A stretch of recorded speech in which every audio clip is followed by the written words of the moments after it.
I hope all are you okay and safe at your home. Today our topic is grammar. Grammar व्याकरण. आप संस्कृत में 8th standard तक जो भी व्याकरण सीखा है वो खाली present tense, past tense, whatever they are. ठीक है. From 9th standard it is started cases, कारक and suffix in English. तो how many type of cases? Nominative cases, accusative, instrumental, dative, ablative, genitive, locative and संबोधन. इसको संस्कृत में बोला जाता है प्रथमा विभक्ति. संस्कृत में बोला जाता है नॉमिनेटिव को बोला जाता है विभक्ति, प्रथमा विभक्ति. क्या कौन सा विभक्ति? प्रथमा विभक्ति. ओके. एक्यूजेटिव को बोला जाता है द्वितीय विभक्ति. एक्यूजेटिव को बोला जाता है द्वितीय विभक्ति. इंस्ट्रूमेंटल को बोला जाता है तृतीय विभक्ति. इंस्ट्रूमेंटल को बोला जाता है तृतीय विभक्ति. Then dative. डेटिव संप्रदान चतुर्थी विभक्ति. चतुर्थी विभक्ति. एब्लेटिव अपादान पंचमी विभक्ति. पंचमी विभक्ति. पंचमी. जेनेटिव संबंध षष्ठी विभक्ति. षष्ठी विभक्ति. लोकेटिव सप्तमी विभक्ति. लोकेटिव सप्तमी विभक्ति. एंड संबोधन दैट मीन्स इन संबोधन. तो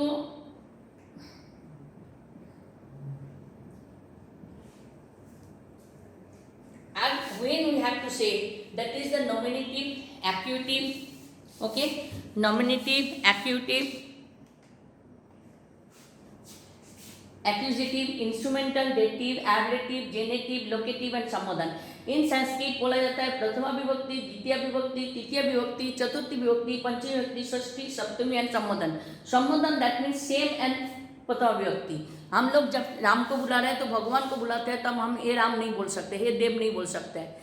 लेकिन जब हम कोई बच्चे को बुला रहे हैं, कोई इंसान को बुला रहे हैं किसी, तो हम लोग हे बोल के शब्द यूज करते हैं. तो ये आता है संबोधन. तो इंग्लिश में जब हमने ए मैन होता है, एक जो प्रथमा विभक्ति ये पर्टिकुलर कर्ता. Ram is a good boy. Who is a good boy? Ram. तो राम जो नाम है वो है कर्ता. तो Ram is a good boy that is called Ram. तो राम एक आदमी हुआ तो ए मैन. तो हम इसमें भी क्या जाए, इसमें भी हम इसमें लिखे singular number.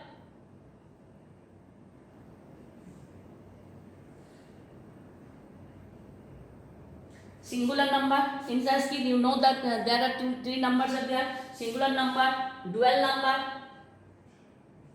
and plural number. तो प्रथमा विभक्ति हम कहाँ बोल रहे हैं? तो that is called the cases of nominative. प्रथमा विभक्ति नॉमिनेटिव. नॉमिनेटिव मतलब कर्ता प्रथमा. तो प्रथमा में एक इंसान तो जन्म. एक इंसान जन्म. दो इंसान जन्म. और दो से ज्यादा 3 और मोर देन 3 lakh. तो जो भी हो मोर देन 3 दैट मीन्स जना. तो that is the plural. Second number is there accusative. Accusative मतलब कर्म. इंग्लिश में बोला जाता है to. Ram goes to school. कहाँ जा रहा है? स्कूल में जा रहा है. तो ये जो टू जब आता है तब आता है द्वितीय विभक्ति. तो टू ए मैन, इसमें आएगा टू ए मैन. तो इसमें हम लोग टू मैन लिख सकते हो. टू मैन लिख सकती हूँ. और इसमें मैन लिख सकती हूँ. That means all. That means all. तो एक्यूजेटिव में क्या आता है? कर्म आता है. कर्म इंग्लिश में सफिक्स होता है तो टू होता है. और द्वितीय विभक्ति कौन सी विभक्ति? द्वितीय विभक्ति. द्वितीय विभक्ति में संस्कृत में सिंगुलर नंबर में आएगा जन्म. दो में आएगा टू मैन में आएगा जन्म. और दो से ज्यादा आएगा तो मेन. ठीक है. जैसे दे ऑल. तो they all you can right the जनम. तो आपकी जब दो आदमी टू मैन तो जनम. एक आदमी टू ए मैन तो आपको हो गया जन्म. तो आपको एक्यूजेटिव में कर्म में इंग्लिश में क्या लगाते हैं? टू. तो इसको संस्कृत में बोला जाता है द्वितीय विभक्ति. जैसे जन्म, जनऊ, जनन. तो जन्म मतलब टू ए मैन. जन्म मतलब टू मैन. तो आप टू यूज करो इधर. टू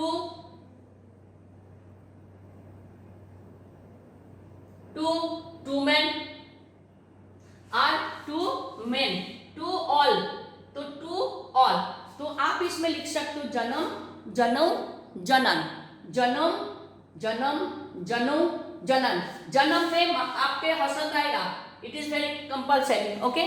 अदरवाइज संस्कृत में विसर्ग, हसंत और फुल अनुस्वार है, this 3 science are very important. तो फिर नेक्स्ट हम लोग जाते हैं इंस्ट्रूमेंट। इंस्ट्रूमेंट मतलब कारण, बाय, बा विथ, द स्टूडेंट है, students in writing with his pen. तो स्टूडेंट किससे लिख रहे हैं, कलम से लिखते हैं, तो students in writing with his pen. तो हम लोग तृतीया, तो इसमें जनेन, जनेन मतलब भी वैसे ही आया, एक मैन, बाय ए मैन।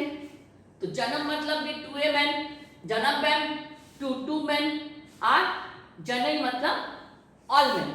तो उसमें भी हमारा बाय विथ आएगा, बाय जनेन पुस्तकेन सह लिखति।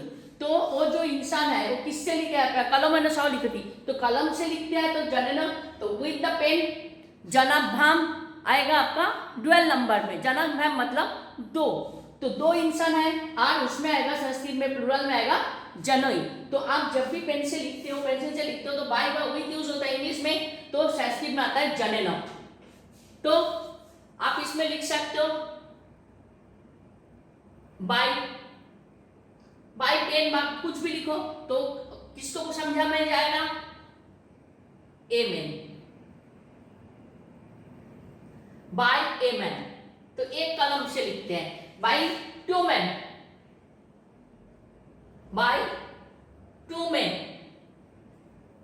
और इसमें आएगा by all man, by with, you can write by all man और विथ, ओके। चतुर्थी संप्रदान, चतुर्थी संप्रदान, संप्रदान मतलब हम लोग जो चीज दे देते हैं उसको लेते नहीं है। आपने हाँ गरीब भिखारी को पैसा दिया, तो गरीब भिखारी से तो पैसा अपने कभी वापस नहीं करते हो, दैट इज कॉल्ड द संप्रदान।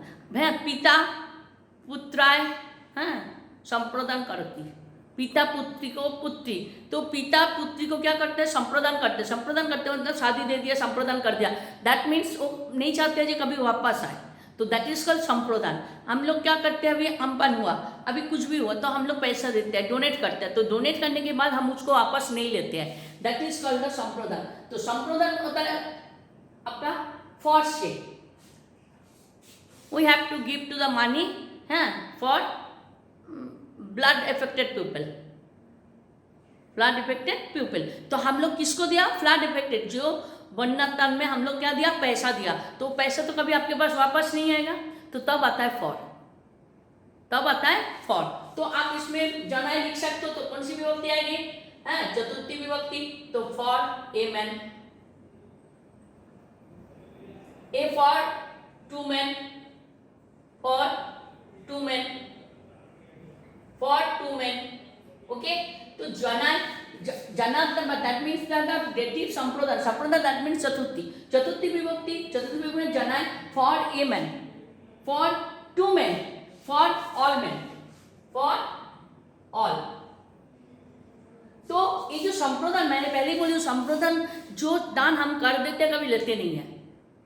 अभी हम लोग फ्लड अफेक्टेड पीपल को दे रहे हैं, बात कोरोना अफेक्टेड जो पीपल है, यू आर सर्विस देयर, तो आप जब अकेले किसी को कुछ देने जा रहे हो तो यू आप अकेले होते हो, दोनों हैं तो 2 होगा, और जब 2 से ज़्यादा है तो प्लूरल फॉर्म होगा। तो ये आपको याद करके रखना है, ये singular dual and plural numbers are there in Sanskrit subject, okay. मैं इसलिए इंग्लिश में लिखी हूँ, तो it is easy for you to learn. And शब्द रूप, धातु रूप यू नो, तीता अंति वाला सब सीख चुके हो, plural, present tense, past tense, future tense, all are there, but शब्द रूप आपका संस्कृत में आपको इसे लर्न करना है, then you have to learn the Sanskrit शब्द रूप। शब्द रूप that means, and there are cases, कारक and suffix are there, cases, कारक एंड सफिक्स आर देयर। तो केसेस, कारक and suffix use in English also, suffix in English में use होता है, तो हमारा संस्कृत में कारक होता है और विभक्ति, केसेस को संस्कृत में बोला जाता है विभक्ति, प्रथमा विभक्ति, द्वितीय विभक्ति, तृतीय विभक्ति, चतुर्थी विभक्ति, पंचमी विभक्ति, षष्ठी विभक्ति, सप्तमी विभक्ति एंड संबोधन। संबोधन आई विल कम नेक्स्ट, ठीक है। फिर चले जाओ एबिलिटी, अपादान, अपादान मतलब फ्रॉम, तो जना, तो आप इसमें लिखो from a man, from a man, तो सेम आएगा for two men, for all men, for all men. Okay, फिर हम जाते हैं संबंध। पंचमी तो एबिलिटी के, इसमें संप्रदान जो आपने दान किया है वो वापस नहीं आता है, लेकिन अपादान अभी फिर से आपने लाइब्रेरी से, पुस्तकालय से किताब लाए हो, कहाँ से लाए हो? पुस्तकालय से। तो आप तो किताब रिटर्न करोगे, आप किताब पढ़ने के बाद you have to return to the library, that's why that is called the अपादान, that means ablative. Ablative, that is means अपादान। तो आप when you have to come to the library, you go to library and collect the books, but after reading the book you have to submit। आपको library से book free में नहीं दिया, आपको पढ़ने के लिए दिया है, तो you have to read the library book from library, फिर रिटर्न टू। आपने कोई टीचर से कुछ नोट्स लिए हैं तो रिटर्न आपको टीचर्स को करना है, कोई फ्रेंड से पेन लिया है तो you have to give return to him. तो ये जो है आप लेके इस्तेमाल करके फिर से वापस किया, दैट इज कॉल्ड द अपादान, दैट इज कॉल्ड द अपादान। दैट मीन्स इन इंग्लिश में बोला जाता है एब्लेटिव, इंग्लिश में बोला जाता है एब्लेटिव। फिर हमारा उसको क्या, कौन सी विभक्ति? पंचमी। उसको कौन सी विभक्ति? पंचमी विभक्ति। तो पंचमी विभक्ति फ्रॉम, ठीक है, हम लोग बुक लिए हैं, अहम पुस्तकालयात, हाँ, पुस्तकम आनयात, अहम पुस्तकालयात पुस्तक आनयामि, मैंने लाइब्रेरी से बुक लाई हूँ, अहम पुस्तकालयात, पुस्तकालयात आएगा, हाँ, पुस्तकम, हाँ, आनयामि, तो मैंने कहाँ से किताब लाए? पुस्तकालय से, ठीक है। स्व विद्यालयात गृहं गच्छामि, वो विद्यालय से घर जा रहा है, तो विद्यालय आया तो पढ़ने, पढ़ के वापस जा रहा है, तो दैट इज कॉल्ड द अपादान। आपने एक बार दिया फिर वापस हो जाता है। तो जैसे पत्रम भिक्षाक पतंती, कि पेड़ से पत्ते गिर गए, तो नीचे गिरता है, लेकिन फिर से तो पेड़ से पत्ते आते हैं, ओके, तो पेड़ में जो पत्ते आते हैं फिर से आ रहा है, तो दैट इज कॉल्ड द अपादान। लेकिन जब आपने किसी को दे देते हो, हाँ, आपके पास रिटर्न नहीं आएगा, दैट इज आपका संप्रदान, ओके। तो हम लोग उसमें अपादान में क्या है? फ्रॉम पंचमी विभक्ति होता है, from a man, for to man, sorry from आएगा इसमें,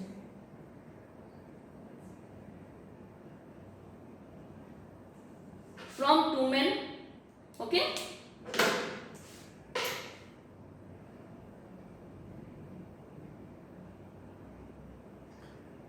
from all man, all man. तो आप जब भी ये दे रहे हो तो आपका एबिलिटी मतलब अपादान, आपने एक के पंचमी विभक्ति सिंगुलर नंबर में जना, ड्यूअल नंबर में जनाभ्याम और प्लूरल नंबर में जनेभ्यो। मैं आप लोग को कुछ ट्रिक्स सिखा देती हूँ आज, है, पहले complete the table, after that फिर आप चले जाओ जेनेटिव रिश्ता। Ram is the son of Dasharath, Ram Dasharath के पुत्र, ऑफ किसका? पिता और पुत्र के जो रिश्ता है, संबंध, इसको बोला जाता है। तो दशरथ रामस्य जनक अस्ति, दशरथ रामस्य जनक अस्ति, दशरथ राम के पिता थे, राम जनक दशरथस्य पुत्र अस्ति, राम दशरथ के पुत्र थे। जनक मतलब पिता, जनक मतलब यहीं पर नाम नहीं है दशरथ का, जनक का मतलब पिता, ठीक है। तो आपके इधर आएगा जनस्य, इंसान, तो इसमें षष्ठी विभक्ति में हम ऑफ लिखते हैं, of a man, of a man. इसमें आएगा of two man, of a man, of two man and of all man, of a man, of two man and of all man. तो जनया, जनया मतलब of two man and of all man. तो genitive में मतलब संबंध, षष्ठी विभक्ति जनस्य, जनया, जनानाम, षष्ठी विभक्ति में जनस्य, जनया, जनानाम, ऑफ टू मैन, तो इसमें हम क्या लिख सकते हैं? Of all man, of all man, okay. Then locative अधिकरण, हम लोग प्रीपोजिशन यूज करते हैं इंग्लिश में, when we have to use the in, on, under, above, among, between, into, all are preposition. When we complete the sentence we need this words, that is called the preposition. तो in Sanskrit also that is called locative. Locative that Sanskrit में बोला जाता है अधिकरण। संस्कृत में बोला जाता है अधिकरण। अधिकरण मतलब सप्तमी विभक्ति। अधिकरण मतलब सप्तमी विभक्ति into a man, into a man, into two man, into all man. Okay, तो अभी एक चीज आप लिख के फिर संबोधन। संबोधन का मतलब होता है हम लोग किसी को बुलाते हैं, ए राम, ए रीता, हम लोग जब आवाज देके बुलाते, दैट इज कॉल्ड द संबोधन। दैट इज कॉल्ड द संबोधन। इंग्लिश में भी संबोधन बोलते हैं, संस्कृत में भी संबोधन। लेकिन जब संस्कृत में हम लिखने जाए तो हम लोग ए यूज करते हैं, ओहो, ओ, ओहो, हम लोग कॉल करते हैं ऐसा, तो दैट इज कॉल्ड द संबोधन। तो संबोधन जब हम यूज करते हैं तो ओ बा ओ यूज करते हैं संस्कृत में। तो हम जब पहले लिखा था क्या जन, तो ओ जन, ओ जन, ए जनो, हे बा ये करके हे जनो, आप दोनों को बुला रहे हैं। तो ये जो होता है, तो हम जब singular number, plural, dual and plural number is same in nominative case in the संबोधन, खाली ओ बाय हे लगाएगा, ओ बाय ए। तो समझ में आया? तो आप लोग को ये, आपको ग्रामर जो है ये आपका बहुत जरूरी है, यू हैव टू लर्न। तो हमारे पास कितने हैं? Nominative case, accusative case, instrumental, dative, ablative, generative, locative and संबोधन। तो संस्कृत में क्या बोला जाता है? कर्ता, कर्म, करण, संप्रदान, अपादान, संबंध, अधिकरण एंड संबोधन। इंग्लिश में साफिक्स हम क्या लगाते हैं? To, by, with, for, from, of, in, by, into, by, among and ओ। इसको संस्कृत में बोला जाता है प्रथमा विभक्ति, द्वितीय विभक्ति, तृतीय विभक्ति, चतुर्थी विभक्ति, पंचमी विभक्ति, षष्ठी विभक्ति, सप्तमी विभक्ति एंड संबोधन। तो हम लोग कब ये करते हैं? तो प्रथमा विभक्ति को हम लोग संस्कृत में क्या बोला जाता है? Nominative case. इंग्लिश में बोला जाता है नॉमिनेटिव केस, संस्कृत में बोला जाता है प्रथमा विभक्ति। द्वितीय विभक्ति को बोला जाता है एक्यूजेटिव। इंग्लिश में बोला जाता है एक्यूजेटिव, संस्कृत में बोला जाता है द्वितीय विभक्ति। तृतीय विभक्ति को बोला जाता है इंस्ट्रूमेंटल। हम लोग कोई भी चीज से लिखते हैं, किससे लिखते हैं? तो हम लोग फ्रॉम से पढ़ते हैं, विथ हम पेन से लिखते हैं, अहम कलमेन लिखा है हमने, ठीक है, स कलमेन लिखती, वो कलम से लिखते हैं। तो obviously that is called the तृतीय विभक्ति। तो सिंगुलर नंबर में जनेन, जनाभ्याम। फिर डेटिव आएगा चतुर्थी विभक्ति। डेटिव मतलब संप्रदान, जो मैंने पहले बोल चुकी हूँ, दे दिया वो कभी वापस नहीं लेते, दैट इज कॉल्ड द संप्रदान। एंड अपादान, अपादान is there ablative. Ablative that means from, ablative that means from. फिर हम चले जाए जेनेटिव। जेनेटिव मतलब संबंध, आपके साथ मेरा रिश्ता। I am the teacher of your class, आपकी क्लास की मैं टीचर हूँ, ठीक है। तो ये जो ऑफ, आपके साथ मेरा जो रिश्ता, आपके साथ आपके पापा का रिश्ता, आपके साथ आपके भाई बहन का रिश्ता, that is called the of. तो ऑफ जब लगेगा ये है ना षष्ठी विभक्ति। फिर सप्तमी अधिकरण, अधिकरण को बोला जाता है सप्तमी विभक्ति। इंग्लिश में होता है लोकेटिव, इंग्लिश में होता है लोकेटिव। फिर लास्ट में संबोधन एज इट इज। तो अभी जब आप याद कर रहे हो, आपको टेबल लर्न करने का सबसे आसान तरीका मैं बता दूं। जनो जनो जना, जनम जनो जनम, जनेन जनभम जने, जनई। देखो अभी जना है, सेकेंड, थर्ड, फोर्थ, फिफ्थ, एक ही है सेकेंड ड्यूअल में जनाभ्याम, ठीक है। जनाभ्याम, जनाय जनाभ्याम जनेभ्यो, जनक जनाभ्याम जनेभ्यो। अभी जब आप प्लूरल फॉर्म में जा रहे हो, प्लूरल फॉर्म में आपका चतुर्थी और पंचमी एक ही आता है। तो आपको लर्न करने का एक आसान तरीका मैं बता रही हूँ। ड्यूअल नंबर में तृतीय, चतुर्थी, पंचमी सेम आता है, जनाभ्याम, नरभ्याम जो भी है, ठीक है। और चतुर्थी विभक्ति और पंचमी विभक्ति में प्लूरल नंबर सेम है। तो जनक, जनाभ्याम, जनेऊ, जनेभ्यो, जनस्व, जनया, जनना, जने। अगर फिर देखो, फिर ड्यूअल नंबर में 3 बार जनेभ्यो आने के बाद फिर जनाया 2 बार आया। समझ में आया? तो you have to learn this table and write in notebook.